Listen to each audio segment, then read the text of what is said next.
स्वागत है आप सभी का अपने YouTube चैनल एक्सपर्ट जस ऑल गुरु। और आज हम लोग बिहार विधान परिषद का जो सहायक जो असिस्टेंट का एग्जाम हुआ है 1 अक्टूबर 2023 को, उसका पेपर का एनालिसिस करेंगे। जो नए व्यूवर्स हमारे चैनल को देख रहे हैं उनको बताना चाहता हूं कि हम इस अपने चैनल पर जो भी एग्जाम्स होते हैं उन तमाम एग्जाम के पेपर का एनालिसिस करते हैं, ताकि वैसे बच्चे जो पेपर दिए हैं वो आकर के अपने मार्क्स को देख ले कि उनका कितना मार्क्स आया है और एक माइंड मेकअप कर ले कि उनका रिजल्ट किस लेवल तक होगा। ठीक है दोस्तों, चलिए शुरू करते हैं अपने पेपर एनालिसिस के आज के पहले सवाल को। तो दोस्तों उसको जूम कर देते हैं। देखिए जूम करके पहला यहाँ पर क्वेश्चन देख रहे हैं। पहला क्वेश्चन यहाँ पर क्वेश्चन नंबर 1 है, डीएनए बार कोडिंग में किसका उपयोग हो सकता है। तो यहाँ पर क्वेश्चन था डीएनए बार कोडिंग में किसका उपयोग हो सकता है। तो एक पहला ऑप्शन है किसी पादप या प्राणी की आयु का आकलन करने के लिए, ये नहीं होगा दोस्तों। समान दिखने वाली प्रजातियों के बीच भिन्नता जानने के लिए, बिल्कुल ये सही है। प्रसंस्कृत खाद्य पदार्थों में अवांछित प्राणी या पाद्य सामग्री की पहचानने के लिए, बिल्कुल दोस्तों। तो इसका आंसर जो हो जाएगा वो हो जाएगा 2 और 3। क्या हो जाएगा 2 और 3, यानी इसका जो आंसर होगा 2 और 3 होगा। ठीक है दोस्तों, नेक्स्ट बात करते हैं क्वेश्चन नंबर 2। क्वेश्चन नंबर 2 की बात करते हैं। क्वेश्चन नंबर 2 यहाँ पर रहा, देख रहे होंगे, oxidation is the process which involves. Oxidation में होता क्या है। तो ऑक्सीडेशन में क्या करते हैं हम लोग, गेन ऑफ ऑक्सीजन करते हैं। और जब ऑक्सीजन हमारा गेन होगा तो क्या हमारा लॉस होगा, लॉस ऑफ इलेक्ट्रॉन, यानी हमारा ऑप्शन हो जाएगा 1 और 2। इसका क्या हो जाएगा, ऑप्शन हो जाएगा 1 और 2। ठीक है, नेक्स्ट क्वेश्चन नंबर 3 देखते हैं। क्वेश्चन नंबर 3 की बात करते हैं। क्वेश्चन नंबर 3 यहाँ पर रहा। क्वेश्चन नंबर 3 की बात करते हैं, विच one of the following can not be the unit of frequency of a sound wave. तो सिर्फ कभी भी जो साउंड वेव की जो फ्रीक्वेंसी होती है वो मिनट में नहीं होती है, इसलिए यह इसका आंसर हो जाएगा। नेक्स्ट बात करते हैं क्वेश्चन नंबर 4। क्वेश्चन नंबर 4 की बात करते हैं, विच one of the following material is not an allotrope of carbon. तो कार्बन के एलोट्रोप कौन कौन होते हैं, डायमंड होते हैं, ग्रेफाइट होते हैं, फ्लूरेंस होते हैं। क्या नहीं होता है, तो फ्लाई एश, यानी आंसर हो जाएगा फ्लाई एश। ठीक है, सो जो भी बच्चे इस पेपर को देकर आए हैं, आप अपने तमाम क्वेश्चंस के लिए लिख करके कॉपी में एक पेज पर आप लिख लीजिएगा कि क्या क्या आपका आंसर है और आपने क्या बनाया है। इससे क्या होगा कि इस वीडियो के बाद आप एनालाइज कर सकते हैं कि आपका कितना सही हुआ कितना गलत हुआ। फिर लास्ट में हम लोग एक एक्सपेक्टेड कट ऑफ बताएंगे, यही जनरल का कितना होगा, ओबीसी का कितना होगा। ठीक है दोस्तों, नेक्स्ट बात करते हैं क्वेश्चन नंबर 4 के बाद क्वेश्चन नंबर 5। क्वेश्चन नंबर 5 की बात करते हैं, the Nobel prize for discipline the language of bee was awarded to. यानी मधुमक्खियों की भाषा की पहचान करने के लिए नोबेल प्राइज किससे दिया गया था। तो इसका आंसर हो जाएगा केवी फ्रिंच। क्या हो जाएगा, केवी फ्रिंच को दिया गया था नोबेल प्राइज। ठीक है, नेक्स्ट बात करते हैं question number 6। If a ray of light enter from a rare medium to denser medium at a zero angle of incident. तो क्या हो जाएगा, जब भी कोई रे ऑफ लाइट जीरो मीडियम पर आता है एंगल पर, तो वो स्ट्रेट गो बैक, जैसे आएगा वैसे गो स्ट्रेट चला जाएगा। नेक्स्ट बात करते हैं क्वेश्चन नंबर 6 हो गया। इसके बाद क्वेश्चन नंबर 7 में आते हैं। क्वेश्चन नंबर 7 में आप लोग देख रहे होंगे, रेस्पिरिन इज यूज टू। रेस्पिरिन का इस्तेमाल क्यों करते हैं। तो इसका आंसर हो जाएगा option number A, reduce high blood pressure. क्या हो जाएगा, हाई ब्लड प्रेशर को रिड्यूस करने के लिए रेस्पिराइन का यूज होता है। नेक्स्ट बात करते हैं question number 8। Which one of the following set of element was primarily responsible for the origin of life on the earth. देखिए इसमें बहुत सारे बच्चों ने गलती किया है। गलती किया क्या है मैं आपको बता देना चाहता हूँ। यहाँ पर बहुत सारे बच्चों ने सोचा होगा, एक मिनट, यहाँ बहुत सारे बच्चों ने सोचा होगा क्वेश्चन नंबर 8 में कि ऑक्सीजन जो होता है वो लाइफ के लिए बहुत जरूरी है, लेकिन ये आंसर नहीं होगा। एक बच्चे ने मुझे एक पेपर भेजा था, इसको मैंने डिटेल जब किया था वो बता रहा हूँ। कभी भी लाइफ के लिए 3 चीज़ें जरूरी हैं, कार्बन, हाइड्रोजन और नाइट्रोजन। कार्बन, हाइड्रोजन और नाइट्रोजन, ये 3 चीज़ें जरूरी है, ना कि ऑक्सीजन। बहुत सारे ऐसे जीव जंतु भी है जो बिना ऑक्सीजन के भी सर्वाइव करते हैं, ऑरिजिन ऑफ द लाइफ होते हैं। ठीक है, नेक्स्ट बात करते हैं क्वेश्चन नंबर 8 हो गया। क्वेश्चन नंबर 9 की बात करते हैं। क्वेश्चन नंबर 9 बिल्कुल सिंपल है, which of the following is used by the computer topography employed for the visualisation of the internal structure of the human body. तो इसका तो हो जाएगा एक्सरे। ठीक है, क्या हो जाएगा, एक्सरे। नेक्स्ट बात करते हैं क्वेश्चन नंबर 9 के बाद क्वेश्चन नंबर आते हैं 10 पर। क्वेश्चन नंबर 10 की बात करते हैं। तो क्वेश्चन नंबर 10 क्या है, the total internal reflection can take place. Total reflection कब होता है, जब डायमंड टू कोई चीज़ें ग्लास से क्रॉस करेंगे, डायमंड टू ग्लास, तो वो होता है टोटल इंटरनल रिफ्लेक्शन। ठीक है, नेक्स्ट बात करते हैं क्वेश्चन नंबर 11। अ स्प्रिंटर, जो ही धावक होता है, वो अक्सर जो होता है वो देखता है कि उसके थाई और मसल्स में जो होती है वो दर्द होता है, तो किस एसिड कारण होता है, तो लैक्टिक। ये तो बहुत ही सिंपल क्वेश्चन है। नेक्स्ट बात करते हैं क्वेश्चन नंबर 11। क्वेश्चन नंबर 11 के बाद क्वेश्चन नंबर 12 की बात करते हैं, विच of the following statement regarding the bile secreted by the bile juice secreted by the liver is correct. इसमें से कौन सा स्टेटमेंट सही है। तो ऑप्शन नंबर सी हो जाएगा क्या, कि बाइल जूस जो होता है वो हमारे पेट में जो भी केमिकल होते हैं, जो HCl होता है उसको न्यूट्रलाइज कर देता है। Bile neutralise the acidic pH of the food coming from the stomach. ठीक है, तो सारे बच्चे जो भी ये बनाए हैं वो अपने कॉपी में लिखते रहेगा क्या क्या आंसर है, और फिर लास्ट में मिला करके देखिएगा आपका क्या एक्सपेक्टेड मार्क्स आ रहा है, और हमारे कमेंट बॉक्स में अपने मार्क्स को शेयर कीजिएगा। ठीक है दोस्तों, सो ऐसी इंटरेस्टिंग वीडियो के लिए हमारे चैनल को भी सब्सक्राइब कर लीजिएगा और बेल आइकन को दबा दीजिएगा, हिट कर दीजिएगा। नेक्स्ट आते हैं क्वेश्चन नंबर 12 के बाद क्वेश्चन नंबर 13। क्वेश्चन नंबर 13 की बात करते हैं। क्वेश्चन नंबर ये आपका हो गया 12 के बाद क्वेश्चन नंबर आते हैं, ये हो गया क्वेश्चन नंबर 13। क्वेश्चन नंबर 13 की बात करते हैं। यहाँ पर देखे होंगे एक दे रखा है यहाँ पर कि किसी इंसान का जो ब्लड प्रेशर होता है वो 120/80 जो होता है mmHg वो होता है क्या है, तो इसका आंसर हो जाएगा option D, ventricular contraction and auricular contraction respectively. जी हाँ, जो हम लोग ब्लड प्रेशर देखते हैं किसी भी नॉर्मल ह्यूमन बॉडी का, तो वो होता है 120/80। उसमें 120 क्या होता है, तो वेंट्रिकल कॉन्ट्रैक्शन होता है, और 80 क्या होता है, ऑरिकल कॉन्ट्रैक्शन। नेक्स्ट बात करते हैं, जिसको आप डायस्टोल भी बोलते हो, सिस्टोलिक भी बोलते हो आमतौर पर। नेक्स्ट बात करते हैं क्वेश्चन नंबर 13 के बाद 14। In an atom the order of filling up of the orbital is govern by. किसी भी एटम में जो order of filling of the orbital होता है, ऑर्बिटल, उसको किसको गवर्न किया जाता है, तो वो होता है ऑफ-बाउ। कौन होता है, ऑफ-बाउ लॉ होता है। ऑफ-बाउ प्रिंसिपल के तहत किसी भी एटम में जो होता है वो ऑर्बिटल का हम लोग शेयरिंग को देखते हैं। नेक्स्ट बात करते हैं क्वेश्चन नंबर 15। यहाँ पर हो जाएगा regarding the atom of a chemical element the magnetic quantum number. Magnetic quantum number क्या शो करता है, तो ये ओरिएंटेशन को शो करता है। नेक्स्ट बात करते हैं, ये हमारा हो गया 13, 14, 15। अब आते हैं यहाँ पर 16 नंबर देखते हैं। 16 नंबर में क्वेश्चन है the concept of Anuvrat. Anuvrat का सिद्धांत किसने दिया था, तो ये तो जैनियों ने दिया था, जैन धर्म। नेक्स्ट बात करते हैं question number 17। Which one of the following ancient Indians records is the earliest royal to preserve food grains to be during the crisis in the country. Simple सी बात करती है कि हमारे कौन से ऐसे इतिहास में रिकॉर्ड में पाए गए हैं जो बताया गया है कि हम लोग भोजन को स्टोर रखते थे क्राइसिस के समय में, तो वो आंसर हो जाएगा इसका ए, इसको बोलते हैं सह गौड़ा कॉपर प्लेट। ठीक है, नेक्स्ट बात करते हैं क्वेश्चन नंबर 17। क्वेश्चन नंबर 17 तो हो गया। क्वेश्चन नंबर 18 की बात करते हैं। 18 की बात होती है कि बुद्ध का जो मूर्ति होता है जिसमें वो ग्लिम्पस लुक में है, उसका क्या मतलब होता है। यहाँ पर देखे होंगे lord Buddha image is sometimes show with the hands gesture with Buddha bhumi sparsha mudra, तो वो हो जाएगा बुद्धास। ऑप्शन नंबर बी हो जाएगा इसका आंसर। बहुत लोग सी मारे होंगे, इसका आंसर बी हो जाएगा, Buddha calling the witness of purity. ठीक है, प्योरिटी के लिए। नेक्स्ट बात करते हैं, 18 तक हो चुका है। आई होप आपको वीडियो अच्छी लग रही है। अगर वीडियो अच्छी लगी तो इसे जरूर शेयर कीजिएगा और चैनल को सब्सक्राइब कीजिएगा। नेक्स्ट बात करते हैं 18 के बाद क्वेश्चन नंबर 19। क्वेश्चन नंबर 19 की बात करते हैं, तो यहाँ पर 19 देख रहे होंगे in Indian history who was Abdul Hamid Lahori. तो अब्दुल हमीद लाहौरी की अगर बात करते हैं तो अब्दुल हमीद लाहौरी जो था, इसका आंसर हो जाएगा क्या, इसका आंसर हो जाएगा B, an official historian of the reign of the Shah Jahan. जी हाँ, ये शाहजहाँ के कार्यकाल में एक हिस्टोरियन था, इतिहासकार था जो आया था। नेक्स्ट क्वेश्चन नंबर बात करते हैं 19 आई थिंक हो चुका है। 19 के बाद आते हैं 20 है अभिनव टैगोर के बनाए चित्रों को हम लोग क्या कहते हैं, तो इनके चित्र जो होती हैं वो रियलिस्टिक होती है। क्या होती हैं, रियलिस्टिक। इसका आंसर क्या हो जाएगा, रियलिस्टिक। ठीक है, इसका आंसर क्या हो जाएगा, यथार्थवादी, रियलिस्टिक। नेक्स्ट बात करते हैं क्वेश्चन नंबर 21। क्वेश्चन नंबर 21 में कह रहा है कि इसमें से कौन सा ऐसा शासक था जो आधुनिक पद्धति के द्वारा दूतावास स्थापित किया था, यानी विदेशों में भी अपने दूतावास को बनाया था, तो वो था हैदर अली का बेटा टीपू सुल्तान। ठीक है, नेक्स्ट बात करते हैं question number 22। The radical wings of the Congress. Congress का कौन सा रेडिकल विंग्स जो बनाया गया था, जिसने इंडिपेंडेंस लीग बनाई थी, वो क्यों बनाया था, तो बनाया गया था नेहरू रिपोर्ट के आधार पर। जो नेहरू रिपोर्ट ने बनाया था कि मुझे पूर्ण स्वतंत्रता चाहिए, उसके आधार पर बनाया गया था इंडियन इंडिपेंडेंस लीग। नेक्स्ट बात करते हैं क्वेश्चन नंबर 22 हो चुका है। 23 बी.आर. अम्बेडकर किस क्षेत्र से कॉन्स्टिट्यूंसी में चुने गए थे, तो वो हो जाएगा वेस्ट बंगाल। क्या हो जाएगा, वेस्ट बंगाल। याद रखिएगा, वेस्ट बंगाल से वो चुने गए थे।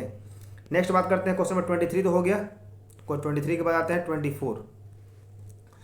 क्वेश्चन नंबर 23 के बाद 24 आई थिंक नहीं, यहाँ पर 29 से है। 29 में क्या कह रहा है वो देख लेते हैं थोड़ा सा।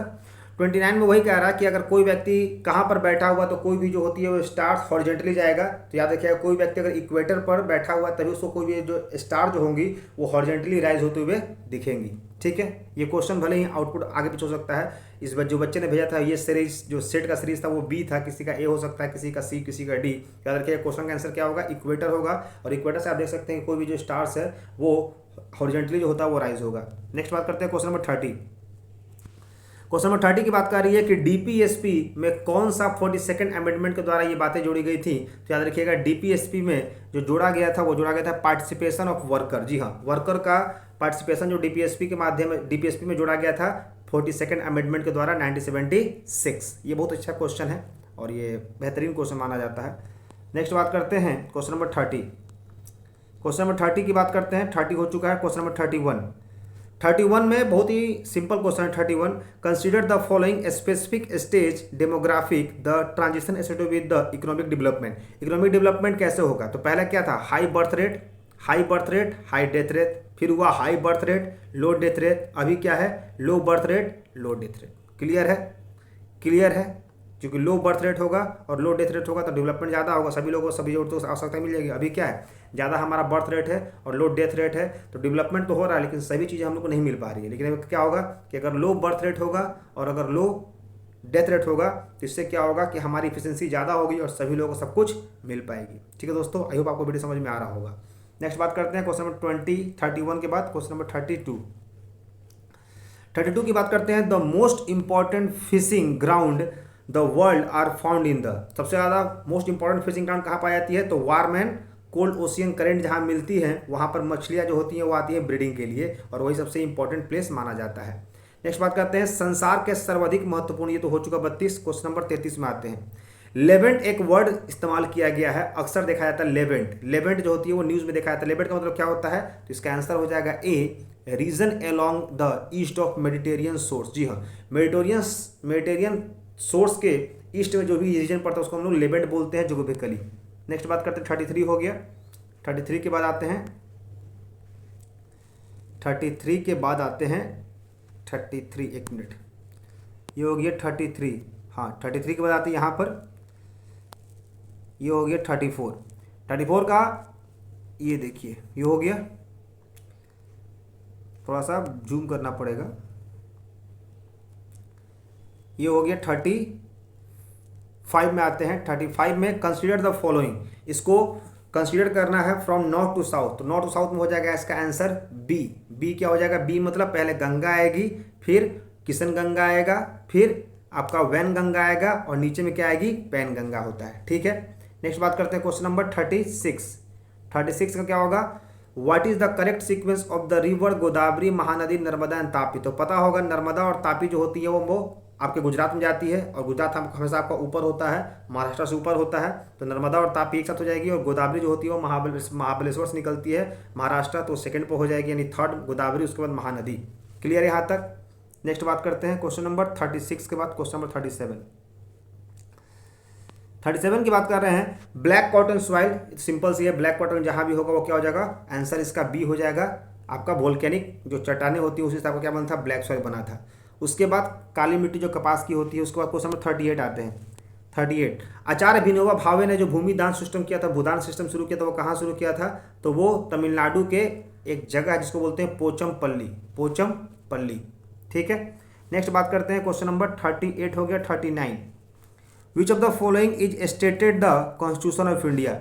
इसमें से which of the following are stated in the constitution of India, the president shall not be a member of the either the house of the parliament shall consist of the president. जी हाँ दोस्तों, याद रखिएगा यहाँ पर president को मिलाकर ही parliament बनता है, यानी प्रेसिडेंट लोकसभा और राज्यसभा मिलाया जाए तब क्या बनता है, पार्लियामेंट। इसलिए इसका आंसर हो जाएगा ओनली 2।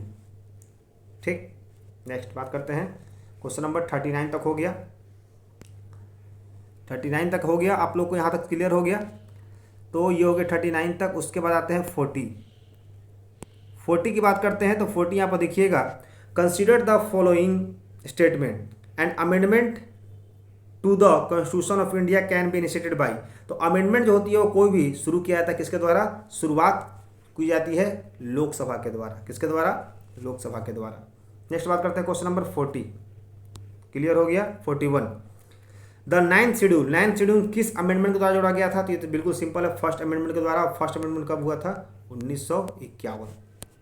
नेक्स्ट बात करते हैं क्वेश्चन नंबर 41 के बाद क्वेश्चन नंबर 42 की बात करते हैं। विच of the following schedule of the Indian constitution list? तो याद रखिएगा फर्स्ट शेड्यूल में बताया गया हमारे देश और राज्य के क्षेत्र के बारे में।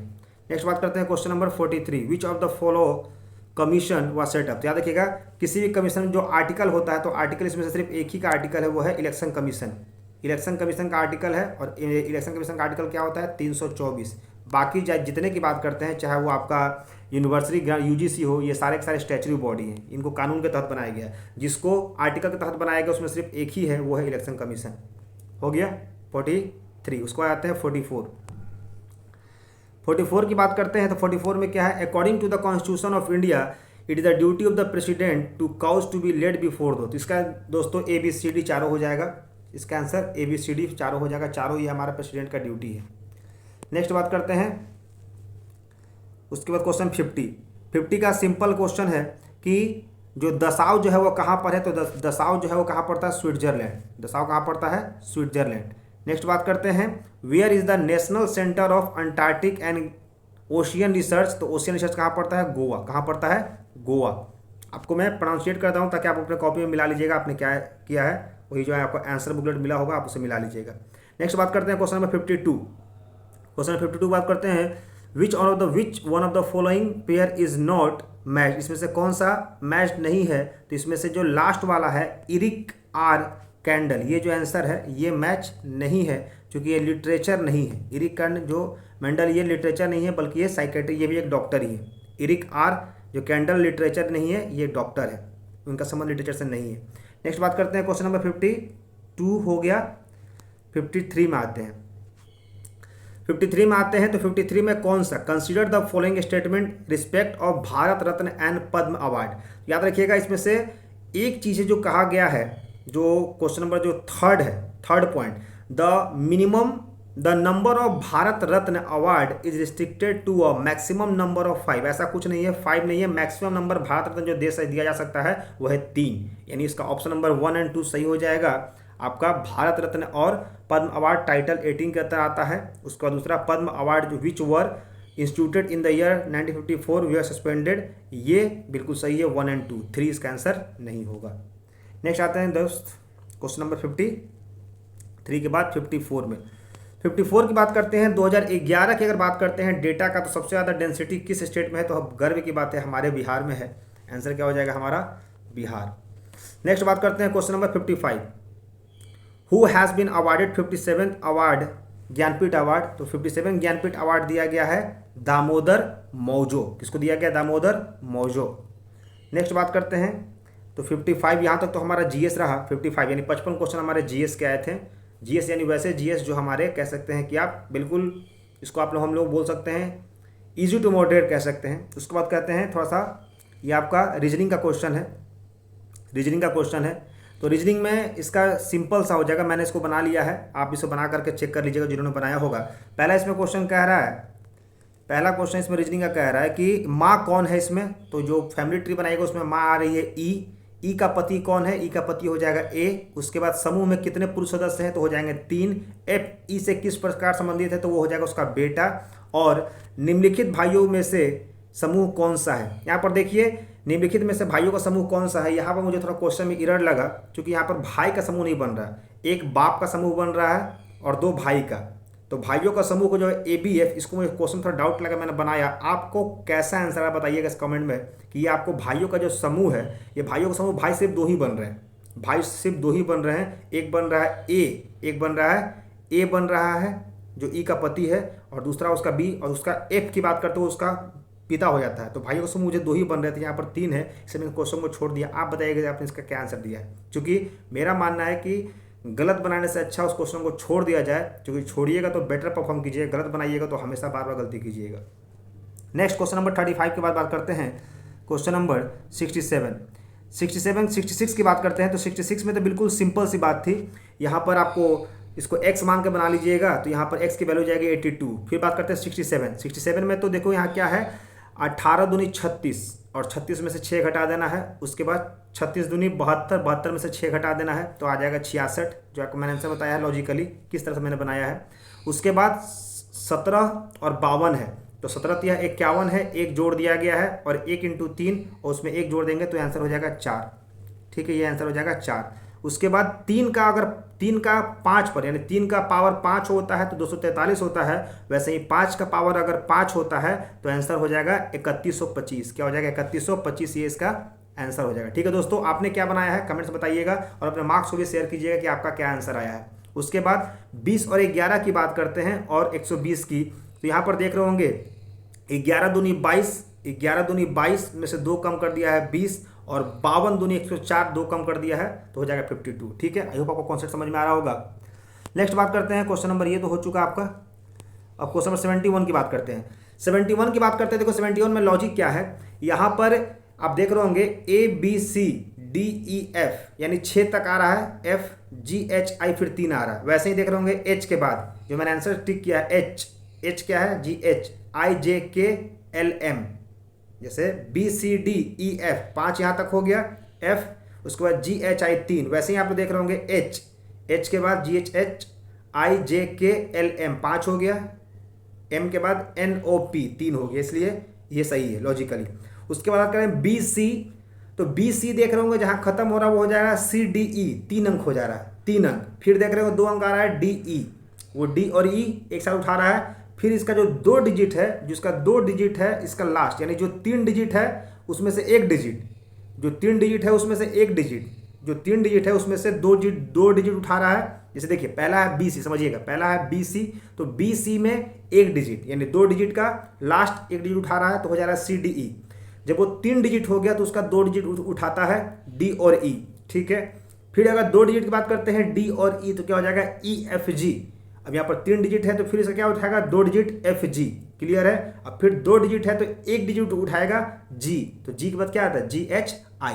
लॉजिकली ऐसे समझ सकते हैं, देखिए पहले 2 डिजिट फिर 3 डिजिट, तो CDE EFG GHI, क्लियर है, ऐसे बना सकते हैं। उसके बाद ये कह रहा है कुछ कुछ वैल्यू दे दिया है, C की वैल्यू है 3, E की वैल्यू है 5, G की वैल्यू है 7, 1 की वैल्यू है 9, I की वैल्यू है 9, इसका कौन सा ये एरिया सेटिस्फाई कर रहा है। तो यहाँ पर याद देखिएगा 70, ये आपका जो है बेसिकली अगर मैं करता हूँ तो यहाँ पर मैंने शायद इसको सॉल्व नहीं किया है। ठीक है, आप लोग सॉल्व कर बताइएगा आपका क्या आंसर आया है। उसके बाद बात करते हैं 74 की बात करते हैं। तो 74 की अगर मैं बात करता हूँ तो 74 में देख रहे होंगे 5, 16, 51, 158, तो यहाँ पर आप देख रहे होंगे डिफरेंस 5 तिया 15 और 1 जुड़ जा रहा है, फिर 16 तिया 48 और 3 जुड़ जा रहा है, यानी 1, 3, 5, 7 मल्टीप्लाई 3 सही होगा, लेकिन 1, 3, 5 और 7 जुड़ेगा तो 481 आ जाएगा। नेक्स्ट बात करते हैं क्वेश्चन नंबर 75 बिल्कुल ही सिंपल है, थोड़ा सा बच्चे को कंफ्यूज करके दिया था। यहाँ पर देखिएगा 9 दूनी 18 और 9 9 81, यानी 18 का उल्टा 81 होता है, वैसे ही 9 5 45 और 45 का उल्टा हो जाएगा 54, यानी 9 6 54। तो इसका आंसर हो जाएगा B। क्या हो जाएगा इसका आंसर? इसका आंसर हो जाएगा B। ये थोड़ा सा देखने में डरावना था, लेकिन बच्चों को वास्तव में थोड़ा सा एक होता ना एक बिल्कुल पेशेंस वाली घुट्टी, वो एग्जाम में आपको अगर रखते हैं तो आपका एग्जाम बिल्कुल ही बेहतरीन जाएगा, ये मेरा दावा है। ठीक है दोस्तों, चलिए शुरू करते हैं। नेक्स्ट 75 के बाद, हालांकि मुझे तो बताना चाहिए बिल्कुल GS ही, लेकिन मैं GS बताने के साथ मैंने कहा चलो थोड़ा बच्चों को रीजनिंग बता देता हूं ताकि बच्चों को थोड़ा इंटरेस्टिंग लगे कि यार चलो पूरा पेपर हमारा क्लियर हो गया। आमतौर पर क्या देखते हैं यूट्यूब पर GS वाले टीचर आए सिर्फ GS बताएं, रीजनिंग वाले हैं रीजनिंग बताएं, लेकिन मैंने कहा कि चलो भाई मिक्स करते हैं, GS भी बताते हैं रीजनिंग बताते हैं और देखते हैं तो मैथ्स भी क्लियर कर देते हैं। ठीक है, तो आई होप आपको ये वीडियो अच्छा लगा होगा। अगर वीडियो अच्छा लगे तो हमारे वीडियो को हमारे चैनल को सब्सक्राइब करके बेल आइकन को हिट कर लीजिएगा ताकि आपको ऐसी इंटरेस्टिंग फैक्ट मिलते रहे और तमाम पेपर जो आप देने जा रहे हैं वो आकर के घर पर एनालिसिस कर सके, खास करके ऑफलाइन पेपर। ऑनलाइन की बात करते हैं, ऑनलाइन तो खुद आपको वहाँ मार्क्स दिख ही जाता है कि आपने कितना अटेम्प्ट किया है। ठीक है, चलिए बात करते हैं नेक्स्ट क्वेश्चन की। नेक्स्ट क्वेश्चन में देखिए यहाँ पर नेक्स्ट क्वेश्चन की अगर बात करते हैं तो ये तो मैंने अभी सॉल्व कर दिया था। यहाँ पर बात करते हैं BC और PG, आप तो देख रहे होंगे, थोड़ा इसको जूम करते हैं। क्वेश्चन नंबर 76, BC, C के बाद DEF, F DC DEF 3, F और EFG, फिर G के बाद GHIJ, क्लियर है, समझ में आ रहा है ना आपको? BC तो B से C, तो B से F में कितना जाएगा? BCDEF 4 और F से GHIJ, समझ में आ रहा है ना आपको? एफ जी एच आई जे, तो जे के हो जाएगा। जैसे सी से देखिए, सी से जी जाने में कितना लगेगा, C D E F, D E F, उसके बाद जी, 4 जा रहा है तो जी से भी जी एच आई जे के एल एम, ठीक है। तो ये आपका हो जाएगा ऑप्शन नंबर बी। नेक्स्ट बात करते हैं एम एन और ओ पी, एम एन और ओ पी, तो एम एन ओ पी, वैसे ही क्यू आर एस टी, एक कंसिस्टेंट चल रहा है। फिर बात करते हैं सी ई एच और आई के एन, तो देख रहे होंगे जी एच, एच लास्ट है, एच के बाद क्या आता है जी एच आई, आई आया, उसके बाद आई के बाद क्या आता है जे छूट गया के, फिर एल छूट गया, एल एम छूट गया एन, तो वैसे ही आप लोग देख रहे होंगे यहाँ पर एम एन ओ पी छूट गया, क्यू आर एस 2 छूट गया, टी, वैसे ही यू भी छूट गया, डब्ल्यू एक्स वाई 2 छूट गया, जेड, ठीक है। तो इसका आंसर हो जाएगा डी। उसके बाद L L A M S, जो एक फिजूल चीज़ है उसको यूजफुल बनाए, फिजूल चीज़ों को यूजफुल बनाए, तो लेमैस को स्मॉल बनाया जाता है, वैसे ही सेरेंडिड को डिनर्स बनाया जाता है। ये तो सिंपल था 79। उसके बाद अगर बात करते हैं यहाँ पर कैलकुलेटिव है, एक नंबर दिया गया है A B C D E F G H I J तक के नंबर को बोल दिया गया है 0 1 2 3 4 5, और वैसे ही इसको दिया गया है कि इसको बताइए क्या है, तो C D plus E F. तो देखिए यहाँ बहुत सारे बच्चों ने सी डी, तो सी डी की बात करते हैं तो क्या आ जाएगा 2 और 3 23, यहाँ कुछ बच्चों ने मल्टीप्लाई कर दिया होगा, तो 23 प्लस ई एफ यानी क्या 45, तो 23 45 को जोड़ देंगे और उसको मल्टीप्लाई कर देंगे क्या बी सी यानी 21 से मल्टीप्लाएंगे तो 816 आ जाएगा। D C into F into B F ये करेंगे तो बी सी आ जाएगा, उसके बाद बी ए एफ को डिवाइड करेंगे, सेम वही आपका बोर्ड मास के नियम पर, तो क्या आ जाएगा सी बी आ जाएगा। 83 की बात करते हैं B double E F G, पहले ब्रैकेट को सॉल्व करेंगे जैसे बोर्ड मास का होता है, तो यहाँ पर आपका बी जे हो जाएगा। तो ये तो हो गया क्वेश्चन नंबर 83 तक आपका तमाम पेपर का एनालिसिस। फिर बात करते हैं यहाँ पर थोड़ा सा 83 को 84 एक क्वेश्चन दिया था, बहुत ही सिंपल क्वेश्चन था। यहाँ पर प्लस माइनस करना था कि अगर हम लोग प्लस को डिवाइड कहते हैं, डिवाइड को माइनस कहते हैं, तो इसका आंसर क्या हो जाएगा 4। क्या आंसर हो जाएगा 4, सिंपल क्वेश्चन था। फिर बात करते हैं रोटेशन का, तो यहाँ पर रोटेशन जो होगा वो क्या हो जाएगा, क्या रखिएगा यहाँ पर जो रोटेशन जो होगा वो रोटेशन हो जाएगा सी। यहाँ पर देख रहे होंगे इस तरह से जो ये एरो जा रहा है, ये एरो जा रहा है, उसके बाद ये एरो जो है वो बिल्कुल टर्न हो जा रहा है, यानी बिल्कुल यहाँ से ये बिल्कुल एक इस तरह का एंगल बना रहा है, तो वैसे ही जो है वो यहाँ से जा करके एक 90 डिग्री बनाएगा और आंसर हो जाएगा सी। नेक्स्ट बात करते हैं 86 हो गया, आपने 86 सॉल्व कर लिया। उसके बाद एक मैथ का क्वेश्चन है। मैथ का क्वेश्चन क्या है मैं आपको थोड़ा रीड कर देता हूँ। A fruit seller gives half of the total number of apple and 1 apple to the first customer, यानी उसके पास कुछ एप्पल थे, उसमें से हाफ एप्पल दिया और एक एप्पल और दे दिया, तो उसके पास शुरुआत में कितने एप्पल थे।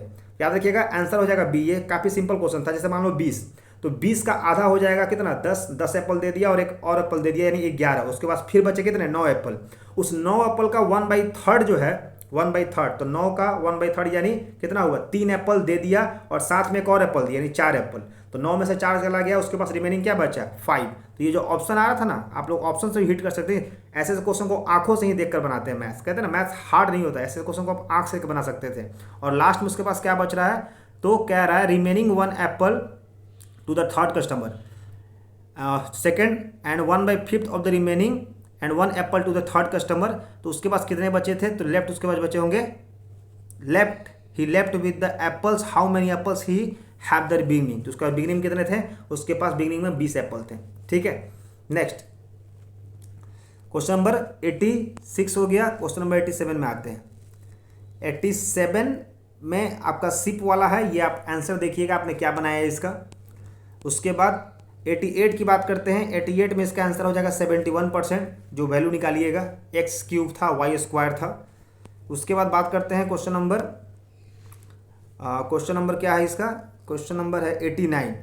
89 में आपका क्या है, इसका भी आंसर आप लोग शेयर कीजिएगा। उसके बाद क्वेश्चन नंबर 89 के बाद 90 की बात करते हैं। 19 जो है वो किस रेशियो में होगा वो भी आप आंसर शेयर कीजिएगा।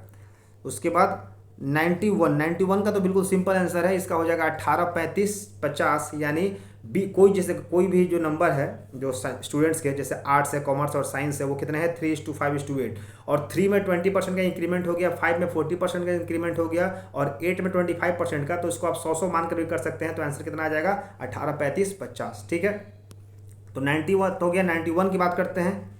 91 आपने सॉल्व कर लिया। उसके बाद इधर आते हैं 92 में क्या हो जाएगा 8 प्रेस कंपोजिटर, इसका आप लोग आंसर बता दीजिएगा, इसने नहीं बनाया है। 93 सम बर्ड्स, इसने बनाया है। 93 में क्या हो जाएगा, कितने चिड़िया होंगी और कितने शाखाएं हो जाएंगी, तो 4 बर्ड्स होंगी और 3 ब्रांचेस हो जाएगा। क्वेश्चन बहुत ही अच्छा लगा मुझे पढ़ करके, मैथ्स जब मैं यह देख रहा था तो क्वेश्चन क्या रहा है 93 देखिएगा, कुछ चिड़िया तथा कुछ शाखाएं दी गई हैं, यदि प्रत्येक शाखा पर एक चिड़िया बैठेगी तो अगर प्रत्येक शाखा पर एक चिड़िया बैठे तो एक चिड़िया के लिए कोई शाखा नहीं बचती है, यदि प्रत्येक शाखा पर 2 चिड़िया बैठती है तो एक शाखा बच जाती है। तो आंसर हो जाएगा 4-3 का मतलब होता है 4 बर्ड्स होंगी और 3 शाखाएं, तभी तो यहाँ पर 3 बर्ड्स बैठेंगे तो एक चिड़िया के लिए कोई शाखा बच नहीं रही है, और अगर 4 बर्ड्स 2-2 करके बैठ जा रही हैं तो एक शाखा बच जा रहा है। ठीक है, 4-3। नेक्स्ट आते हैं question number 94। The first period of the class start with 10:30। ये तो सिंपल सा बात है, अगर कोई बच्चा स्कूल में पढ़ाता है वही बता देगा। 45 मिनट का समय हो जाएगा, क्योंकि 45 मिनट पहला, फिर 5 मिनट का गैप, फिर 45, फिर 5 मिनट का गैप, वैसे ही करके अगर बात करते हैं तो 90 यानी 4 बैच तो ऐसे ही हो गए। तो 4 अगर उसने बैच लिया यानी 4 क्लास हुआ है तो 4 क्लास कितना हुआ 180, और 180 जो होता है वो 3 घंटा होता है, और क्लास कितने में शुरू हुआ 10:30 बजे। तो 10:30 में अगर 3 जोड़ते हैं तो कितना हो गया, 3 घंटा जोड़ते हैं तो हो गया 1:30, और 4 के बीच में 5 का गैप तो 15 मिनट, यानी कितना हो जाएगा आपका, हो जाएगा 1:45। ये तो आपको 45 मिनट का, जो बच्चे स्कूल पढ़ाते होंगे उन्हें याद होगा, या स्कूल में पढ़ते भी होंगे सीबीएसई में, तो ये सीन रहता है। तो दोस्तों ये रहा हमारा 90, ये हो गया हमारा ये हो गया हमारा क्वेश्चन वो डिस्कस कर दिया। तो उसके बाद देखते हैं क्वेश्चन नंबर 94 तो हो गया था 45 मिनट्स। उसके बाद आते हैं एक बंदर वाला था, बंदर वाले क्वेश्चन मुझे काफ़ी अच्छा लगा। एक बंदर था, वो क्या कर रहा था, पहले 1 मिनट में 5 मीटर जंप ले रहा है, और दूसरे 1 मिनट में वो 2 मिनट घिसक जा रहा है, यानी टोटल 2 मिनट में वो कितना जा रहा है, तो 2 मिनट में वो केवल 3 ही जा रहा है। वैसे करके उसको 80 मीटर तक पोल पर चढ़ना है, तो उसमें उसको लगने वाला समय क्या होगा 51। इसे बहुत बच्चे कंफ्यूज कर रहे, देखिएगा 2 मिनट में वो चढ़ कितना रहा है, तो 2 मिनट में चढ़ रहा है केवल 3, क्योंकि फर्स्ट मिनट में वो 5 चढ़ रहा है और अगले ही मिनट वो 2 गिर जा रहा है, तो 5 में से 2 गया 3, और 3 का ही रेशियो होगा तो ये हो जाएगा 51 मिनट। लेकिन चूंकि जो लास्ट वाला 51 मिनट होगा ना, उसमें वो 5 चढ़ जाएगा, गिरेगा क्यों, क्योंकि लास्ट में क्या हो रहा है, लास्ट में आपको बच रहा है 75, 75 तक पहुंच गया है। 75 तक पहुंचने में उसको लगा है 50 मिनट, 75 मीटर तक पहुंचने में उसको लगा है 50 मिनट, और जो अगला 1 मिनट लगेगा उसमें 5 वो जाएगा तो गिरेगा थोड़ी, वो तो सीधे चढ़ जाएगा, इसलिए 51 हो जाएगा। नेक्स्ट बात करते हैं क्वेश्चन नंबर 95 तो क्लियर हो गया। 96 ने नहीं बनाया, 96 देख लीजिएगा, 96 देख लीजिए क्या है इसका, इसने इस बच्चे ने नहीं बनाया। 97 भी नहीं बनाया इसने। 98 बनाया है बिल्कुल। 98 मुर्गी थी और बकरियां थी, तो इसका आंसर हो जाएगा 160 मुर्गियों की, मतलब 160 मुर्गियों के सिर हो जाएंगे, तो 160 मुर्गियों के सिर हो जाएंगे तो उसके पैर कितना हो जाएगा 320, और टोटल कितनी है मिला करके, टोटल मिला कर 240 है। तो अगर 240 में से 160 चला गया मुर्गी के पैर, मुर्गी के सिर, तो बच्चा कितना 80 बकरियों के सिर, और 80 बकरी का सिर यानी 8 चौका 32, 320 पैर यहाँ पर हो गए, और 16 दूनी 32, 320 पैर यहाँ पर हो गए, और दोनों को जोड़ने पर कितना पैर आ रहा है, तो दोनों को जोड़ने पर ही ना बोल रहा क्वेश्चन कि 640 पैर हैं और 240 सिर हैं, तो सिर पैर बराबर। ठीक है, ये हो गया क्वेश्चन 98। उसके बाद क्वेश्चन नंबर 99 की बात करते हैं। तो 99 में हो जाएगा 12 लोग होंगे।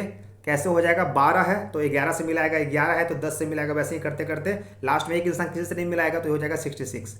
उसके बाद क्वेश्चन नंबर 100, ये लास्ट क्वेश्चन है। कह रहा है कि 1/5 और 3/5 के बीच में रेशनल नंबर निकालिए। तो 1/5 यानी 0.5 और 3/5 यानी 0.6, और 0.5 और 0.6 के बीच में एक ही नंबर आता है, वो है 4/7, जो कि 4.5 का समथिंग कुछ आता है। ठीक है दोस्तों, तो ये रहा आपका बिहार विधान परिषद जो असिस्टेंट का था, वो तमाम पेपर एनालिसिस क्वेश्चन नंबर 1 से लेकर 100। आपको कैसा लगा वीडियो कमेंट जरूर बताइएगा, और अगर अच्छा लगे तो हमारे चैनल को सब्सक्राइब करके बेल आइकन को हिट दबा लीजिएगा। That's all, bye bye, thank you, take care.